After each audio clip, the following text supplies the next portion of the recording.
कि जिसके पास गाड़ी है, अगर 10 लाख की गाड़ी वाला किसी मोटरसाइकिल के इंसान को देखे तो उसके मन में आएगा भैया मैं सुखी, अपने से नीचे देखे तो। और मोटरसाइकिल वाला अगर स्कूटर वाले को देखे तो संतोष होगा कि मैं ठीक हूँ, भगवान ने ठीक जगह पर रखा है। स्कूटर वाला साइकिल को, और साइकिल वाला अगर बिना पैर वाले इंसान को देखे कि मुझे तो भगवान ने पैर दिए, मैं साइकिल चला रहा हूँ, और ये इंसान है इसके पास तो पैर ही नहीं, तो इंसान के मन में जो अपने ही द्वारा पैदा हुए दुख है वो नष्ट हो जाएगा। संतोष, सोच संतोष, भगवान का नाम भजन, वो भी बहुत कम, बहुत कम। हर इंसान के पास अपने बच्चों के लिए फालतू चीजों के लिए कोई पैसा लेके पाए 2 घंटे चोरियां नित्य बननी, लेकिन कोई कहे कि मंदिर जाना 5 मिनट, कहे हमारे टाइम ही नहीं, समय नहीं है हमारे पास, सारा दिन उठाए लगे रहते किसी चुगली नहीं दिया, बस कोई आना चाहिए, लेकिन मंदिर जाने के लिए समय नहीं है, भगवान की पूजा के लिए समय नहीं है। अच्छा, भगवान की कथा श्रवण करनी है, 7 दिन का समय होता, 3 घंटे निकाल लेते, तो कथा तक के लिए हमारे पास समय नहीं। लोग कहते हैं कि महाराज अपनी जिम्मेदारियां पूरी कर लेना फिर कथा ही श्रवण करेंगे, चिंता मत कीजिए, कथा ही श्रवण करेंगे। और मैं कहता जिम्मेवारी तो मरने के बाद भी पूरी नहीं होती है। चौथा आ गया, हाय 10वां आ गया, क्रिया आ गई, बारहवीं आ गई, चौरी आ गई, हूं ते श्राद्ध 4 साल तो जिम्मेदारी तो मरने के बाद भी पूरी नहीं होती, इंसान कभी फ्री नहीं होता।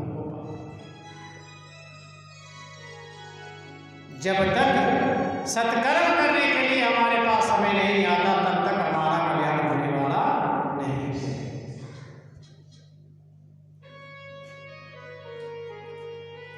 पहला है संत का संग, संत का संग करो, संत का संग करोगे तभी तो कथा मिलेगी,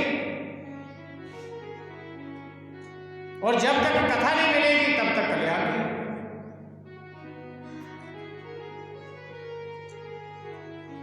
आजकल मनोरंजन का समय ज्यादा है, कोई चुटकुले आपको सुनाता रहे, मीठे मीठे गाने सुनाता रहे, मीठा मीठा प्रसाद मिलता रहे, हैं भोजन मिलता रहे, फिर जितनी मर्जी दुनिया बनाओ, जितनी मर्जी। लेकिन एक बात बताओ, जिसको कथा से प्रेम है वो प्रसाद नहीं देखता, जिसको कथा से प्रेम है वो जगह नहीं देखता, जिसको कथा से प्रेम है वो बोलने वाले को नहीं देखता कि भक्ता कैसा है, उसको तो बस कथा से प्रेम होता है कि मेरा कल्याण।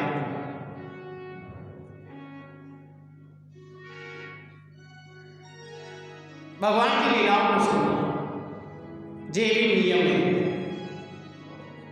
तब आज तक तो बड़ी दूर की बात है, आज तो तप करना दूर, हम तपाते हैं, माता पिता को तपा लिया, भाई बहन को तपा लिया, गुआंढी पड़ोसों को तपा लिया, कोई बात ही ऐसी करनी बस सारा दिन वो भी तपता रहे और खुद भी तपते रहो। 2-4 गालियां निकाल दो तो फिर मन में भड़ास हो जाती है, फिर इंसान तपता ही है, क्या करते हैं यही हो। सुखदेव जी कह रहे हैं जम पूरा हो जाए, नियम पूरा हो जाए, फिर आसन पर बैठना, आसन पर बैठना जरूरी है। जब तक हम अपने मन को बांधने के लिए जी बड़ा जरूरी है कि हम ज्यादा से ज्यादा बैठना सीखें, लेकिन आज इतना शॉर्ट टाइम आ गया, इंसान कहता भूमि पर तो बैठना ही नहीं है।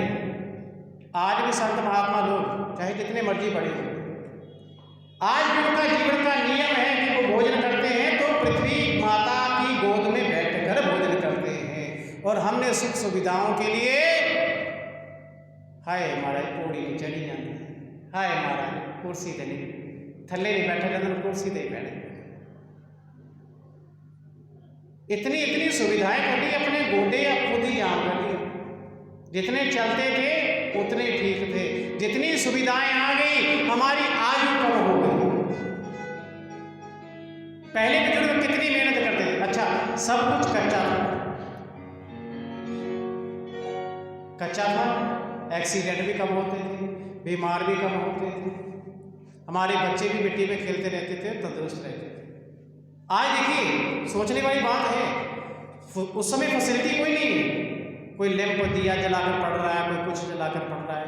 आज हमारे पास एसी तक की सुविधा है, लेकिन हमारे बच्चे कितना पढ़ रहे हैं। उस समय लाइट भी नहीं थी तो लोग दिया जलाकर के सारी रात पेपर की तैयारी करते थे, लैंप जगाकर पेपर की तैयारी करते थे। आज एसी है, सब कुछ है, हर प्रकार की सुविधा है, लेकिन दिमाग को घिसना नहीं चाहते। बैंकों में कंप्यूटरों ने जगह ले ली। अच्छा, इंसान इतना मशीनरी पर डिपेंड हो गया। बैंक में चले जाओ तो पहले एक बंदा नोट हाथ से गिरता था और गलती नहीं होती। अच्छा, एक बंदा हाथ से नोट गिरता है तो कितना समय लगेगा? ज़्यादा से ज़्यादा 2 मिनट, 3 मिनट या 4 मिनट। मशीन पे वही टाइम कितना लगा देते हैं, एक बार रखते हैं, फिर दूसरी बार रखते हैं, फिर तीसरी बार, कोई नोट टेढ़ा आ गया, कोई सीधा आ गया, कुछ हो गया, उसको सीधी कर करके उतना ही समय लग जाता है। मशीनरी पर इतना इंसान डिपेंड हो गया कि अपना दिमाग खर्च नहीं करने लगा। किसी बच्चे से पूछो बेटा 250 का 3 गुना कितना हुआ, तो फटाफट मोबाइल पे कैलकुलेटर निकाल देता। क्यों? क्योंकि दिमाग चलाना नहीं चाहता।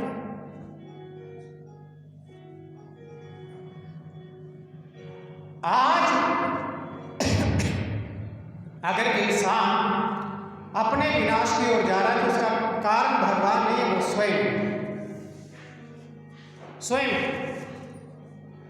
अच्छा, मन को मैंने पहले ही बताया था कि मन को बांधना है तो बैठना सीखो। जब तक आप बैठना नहीं सीखोगे तब तक आप भजन नहीं कर सकते, क्योंकि भजन तो बैठकर ही होगा। मंत्र जाप बैठकर होगा, खड़े होकर मंत्र जाप नहीं होता। खड़े होते, खाते पीते चलते आप राम कृष्ण का नाम बोल सकते हैं। आज बड़े पखंडी बाबा भी चल पड़े हैं जो कहते हैं हमारे साथ योगा है, करो, क्लासें अटेंड करो हमारे साथ, है क्लास अटेंड करनी है। क्या करना है? सीधे होकर बैठ जाओ और फिर आंखें बंद कर लो, फिर ओमकार का ध्यान करना है। ओम जो कार है उस पर बिंदु को अपने आप मन को टिकाना है। आंखें बंद करो, ओमकार का ध्यान करो। ओमकार तो छोड़ो, आंखें बंद करने पर सारा का सारा टप्पर नजर आने लगता है। बड़े का कच्छा कितने नीचे, ब्रैन कितने है। ओमकार तो बड़ी दूर है, जो कहते करो। अरे करोड़ों में कोई एक बिरला ओमकार का ध्यान कर पाता है, बाकी के तो आंखें बंद करने की जरूरत है। बस घर का सामान ही नजर आता है, कोई किथे गया, कोई किथे गया जी, बड़ी दूर है। कलयुग में तो सरल से सरल साधने केवल हरि नाम संकीर्तन, उठते बैठते चलते फिरते केवल राम कृष्ण ही बोलना। मंत्र का जाप जो महामंत्र है, जैसे ओम नमो भगवते वासुदेवाय, द्वादशाक्षर मंत्र है। इस मंत्र का जाप आप खड़े चलते फिरते नहीं कर सकते। मंत्र जाप हमेशा बैठकर होता है, शुद्ध अवस्था में होता है। लेकिन राम कृष्ण नाम एक ऐसा प्रभाव है, आप अशुद्ध हो या शुद्ध, इस पर कोई प्रभाव नहीं। चलते फिरते खाते पीते जैसे भी है भगवान का नाम ले सकते, लेकिन मंत्र में अंतर है। मंत्र आप चलते फिरते खाते पीते नहीं ले सकते। यही हमने कहा। तो पहले बैठना सीखो, ज्यादा से ज्यादा जितना आसन पर बैठोगे उतने ही आपके जो घुटने हैं जो मजबूत होंगे। कमर सीधी करके बैठो।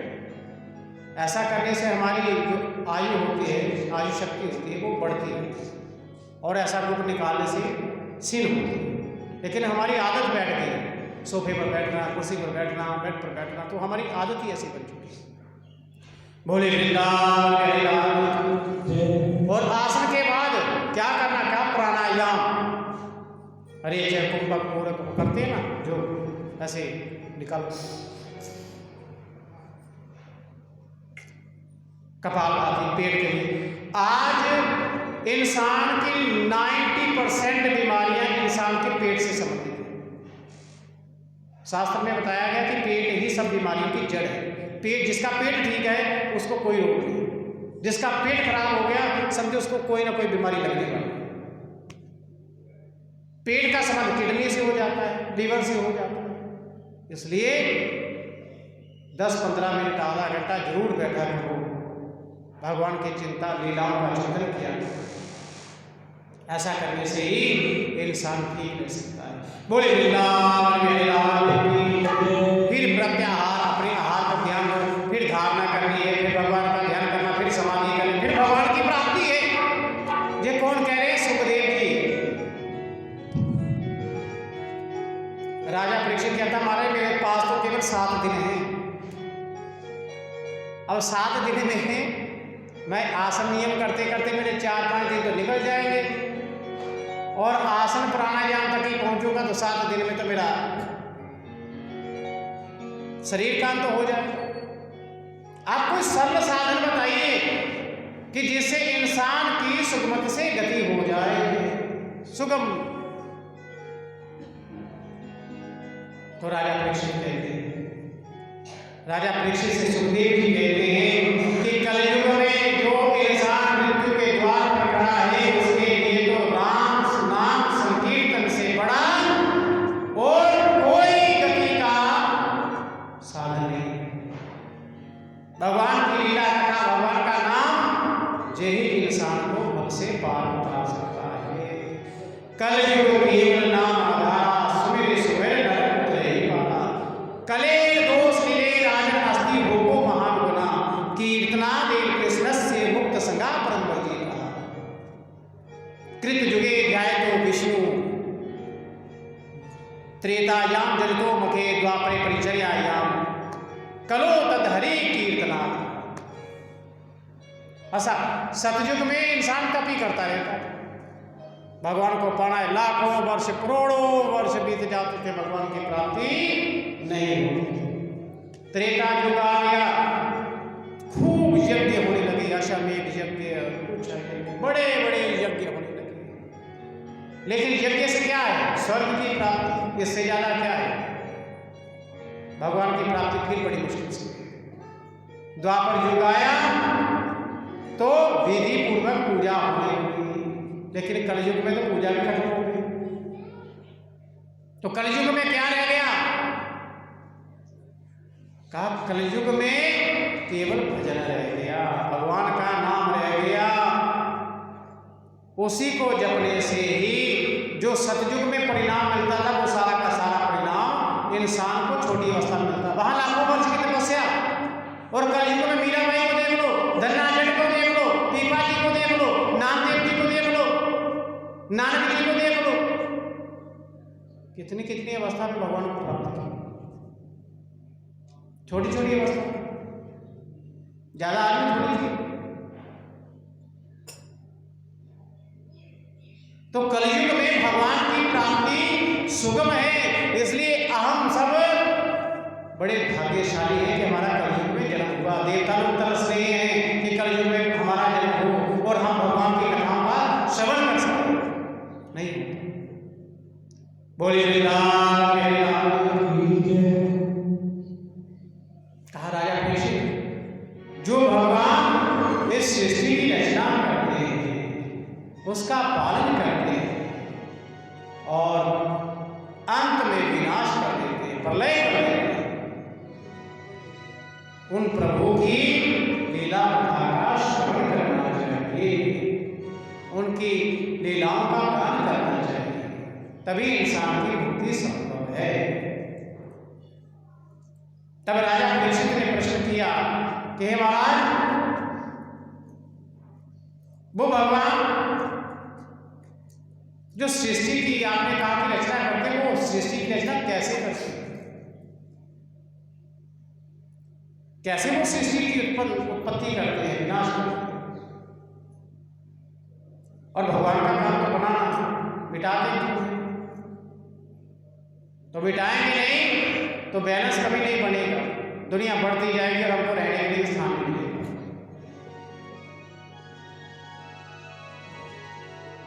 तो सुखदेव जी बड़े मुस्कुराए। सुखदेव जी कहने लगे, हे राजा परीक्षित, जो प्रश्न तुमने मुझसे किया है, यही प्रश्न किसी समय विदुर जी ने मैत्रेय जी से किया था।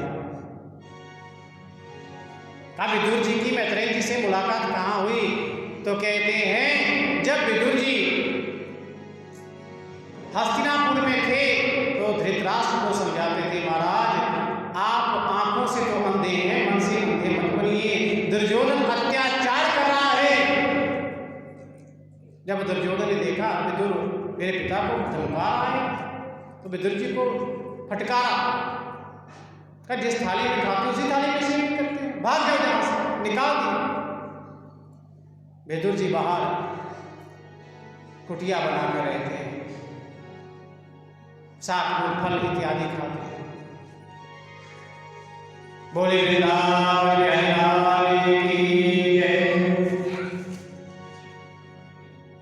एक दिन विदुर जी महाराज जमुना के किनारे टहल रहे थे, तो उनकी मुलाकात